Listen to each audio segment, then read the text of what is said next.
Good morning students. आज class 11th के RO के पार्ट 1 के सेकंड चैप्टर जो कि काव्यांश में है, काव्य खंड में है, मीराबाई, इसके बारे में हम बताएंगे। पहले संक्षिप्त सा परिचय देंगे हम मीराबाई का। जो मीराबाई है वो कृष्ण भक्त कवियों में सूरदास के पश्चात इनका उच्च स्थान प्राप्त है। इनका जन्म अपन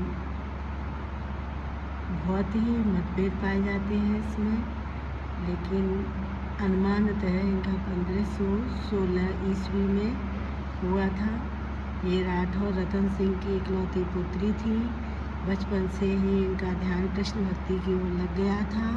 इनका विवाह महाराणा सांगा के कुंवर भोज राजा से हुआ था, पर दुर्भाग्यवश 8-10 वर्षों के उपरांत ही पति की मृत्यु हो गई। विधवा मीरा का मन राजघराना की चहल पहल में न रम सका। फलस्वरूप वह मंदिरों में जा जाकर साधु संतों की संगति में रहने लगी। मीरा ने कृष्ण को अपना पति माना और उन्हीं के विरह में अपने पद गाने लगी। देवर द्वारा अनेक कष्ट दिए जाने पर भी मीरा अपनी भक्ति मार्ग से टस से मस न हुई और कृष्ण का कीर्तन करते करते कृष्णमय हो गई। ये ज़्यादा शिक्षित नहीं थी, लेकिन साधु संतों की संगति में रहने के कारण उनका अनुभव और ज्ञान व्यापक बन गया। उन्होंने अपने प्रियतम कृष्ण के प्रेम की मस्ती में झूमने और नाचते हुए जो कुछ मुख से निकाला वही एक मधुर गीत बन गया। अब इनके बारे में बताते हैं। मीरा की जो विशेषताएं हैं वो मीरा की भक्ति कांता भाव की माधुर्यपूर्ण भक्ति थी। इनके गीतों में भगवान की आत्मसमर्पण की भावना विद्यमान है। वेदना की तीव्र अनुभूति के कारण उनका प्रत्येक गीत हृदय पर सीधा प्रभाव डालता है। सामाजिक रूढ़ियों का विरोध करते हुए भी उनकी कविता में भारतीय इतिहास तथा संस्कृति की सुंदर झलक दिखाई देती है। इनका थोड़ा सा सारांश बताई देते हैं। पहले पद में क्या है जो आपके कोर्स में आएगा, और दूसरा पद इनका आपके कोर्स में नहीं आएगा, सिलेबस से हट गया है। तो पहले पद का सार हम आपको बताते हैं। इसका सारांश ये है। भक्तिकालीन सगुण भक्ति काव्यधारा में मीरा का अद्वितीय स्थान है। मीरा श्री कृष्ण की अनन्य उपासिका है। संपूर्ण जीवन मीरा कृष्ण की भक्ति में लीन रही। प्रथम पद में मीरा ने कृष्ण को पति रूप में स्वीकार किया है। कृष्ण के प्रति मीरा की प्रेम भावना ही इस पद में उजागर हुई है। मीरा का मानना है कि मोर के मुकुट को धारण करने वाले गिरिधर श्री कृष्ण ही उनके स्वामी हैं। उनका संसार में कृष्ण के अतिरिक्त दूसरा कोई नहीं है। मीरा ने तो कृष्ण की भक्ति में अपने कुल की मान मर्यादा को भी भुला दिया है। संतों के पास बैठ बैठकर मीरा कृष्ण के नाम का रसपान करती हैं। उन्हें अब किसी की कोई परवाह नहीं है। उन्होंने अपने आंसुओं के जल से सींच कर कृष्ण प्रेम रूपी बेल को बड़ा किया है। अब उसमें आनंद के फल उगने लगे हैं। मीरा ने कृष्ण रूपी सारयुक्त तत्व को प्राप्त कर अन्य सारहीन अंश को छोड़ दिया है। श्री कृष्ण की भक्ति में ही मीरा प्रसन्नता का अनुभव करती हैं। संसार की लोलुपता और नश्वरता को देख मीरा का मन रो पड़ता है। मीरा कृष्ण से अपने उद्धार की प्रार्थना करती हैं। अब इनका पद है।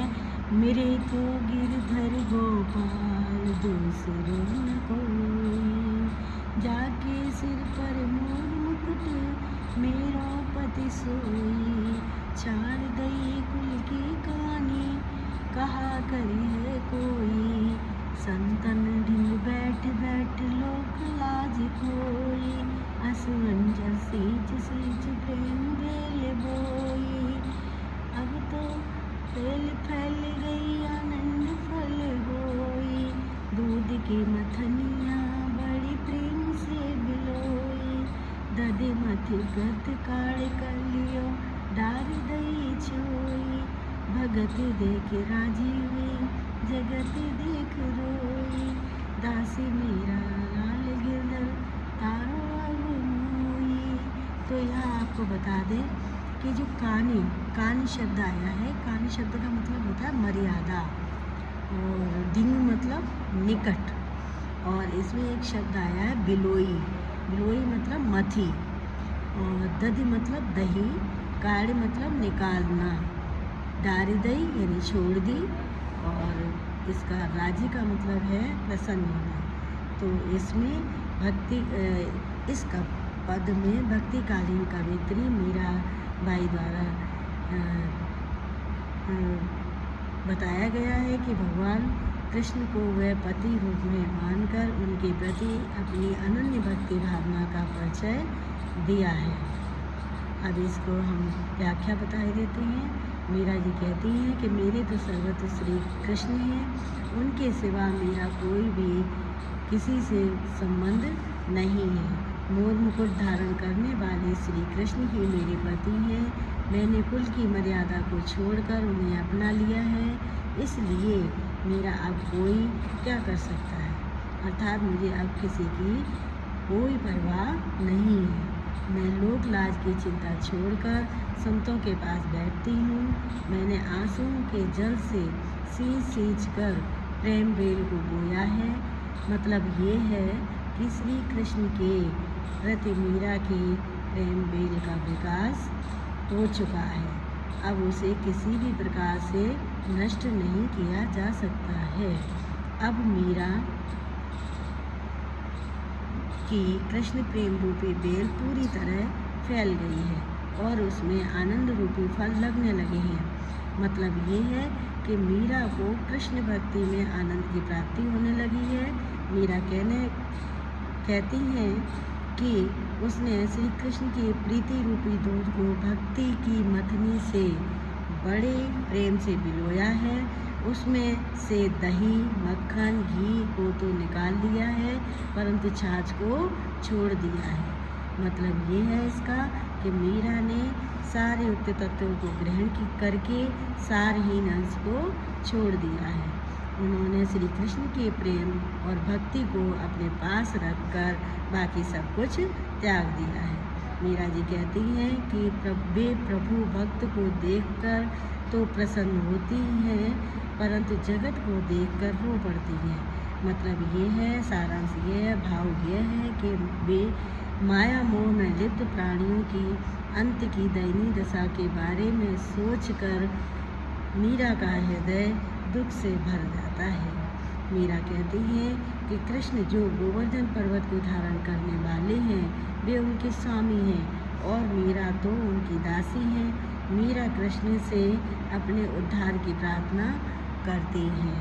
अब हम आपको एक पूरा व्याख्या हमने आपको बता दी। अब इससे संबंधित कुछ प्रश्न पूछते हैं। कवित्री तथा कविता का नाम बताइए। तो कवित्री है मीराबाई, कविता है पद। कवित्री अपना सर्वस्व किसे मानती हैं? तो उत्तर है कृष्ण को। मीराबाई श्री कृष्ण को किस रूप में स्वीकार करती हैं तथा क्यों?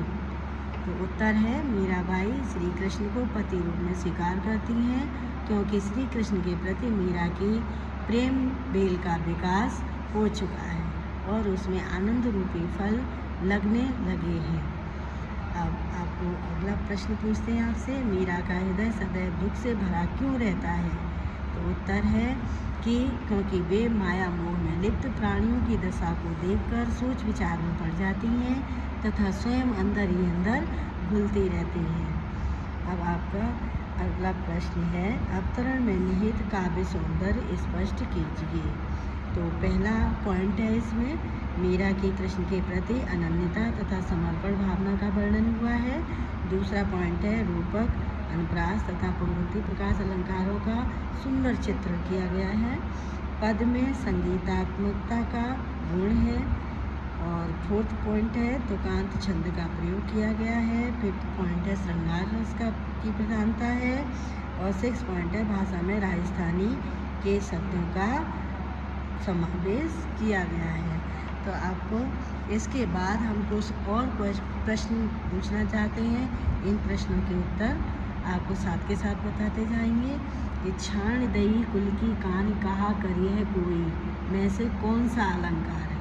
तो आपको इसे बता दें, इसमें अनुप्रास अलंकार है। कुल की कहानी का वर्ण की आवृत्ति होने के कारण अनुप्रास अलंकार है। कवित्री ने प्रेम बेल किस जल से सींचकर बोई है। तो उत्तर है आंसू। तो दधिमथ घृत काढ़ लियो से क्या आशय है। तो आपको